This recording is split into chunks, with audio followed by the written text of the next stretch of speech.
अब 25 नहीं बल्कि पूरे 30। पाकिस्तान क्रिकेट बोर्ड ने सेंट्रल कॉन्ट्रैक्ट में 5 खिलाड़ियों का इजाफा कर दिया है और साथ में सरफराज अहमद की भी चांदी हो गई है। लेकिन अब सवाल यह है कि सेंट्रल कॉन्ट्रैक्ट की मियाद कितना है, कौन कौन से 5 खिलाड़ियों को शामिल किया गया है, किस खिलाड़ी को कौन सी कैटेगरी में शामिल किया गया है और सरफराज अहमद की कैसे चांदी हो गई है।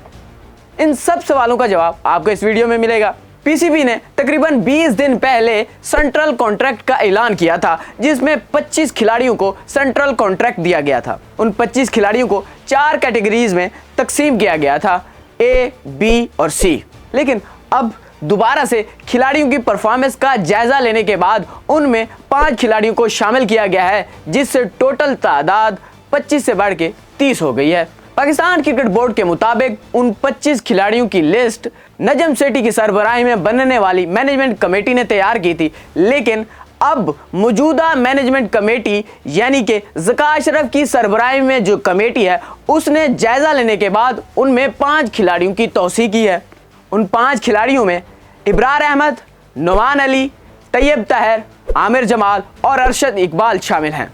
इब्रार अहमद को सी, नुमान अली को सी, तैयब ताहिर को डी, आमिर जमाल को डी और अरशद इकबाल को भी डी कैटेगरी में शामिल किया गया है।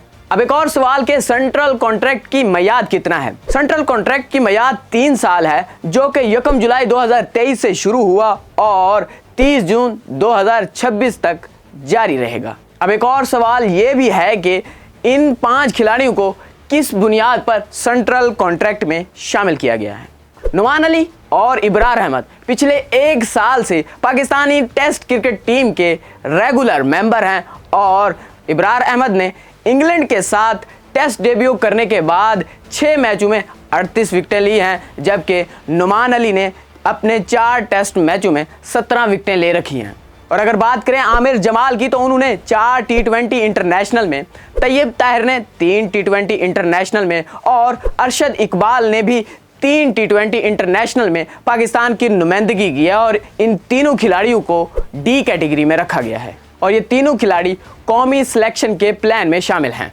अब एक और सवाल के सरफराज अहमद की कैसे चांदी हो गई है। पहले यानी कि गुज़श्ता 20 दिन पहले एक सेंट्रल कॉन्ट्रैक्ट पेश किया गया था, जिसके मुताबिक सरफराज अहमद को डी कैटेगरी में रखा गया था, लेकिन अब सरफराज अहमद की तरक्की हुई है, यानी कि डी से उनको बी में शामिल कर दिया गया है। इसी तरह सरफराज अहमद की चांदी हुई है।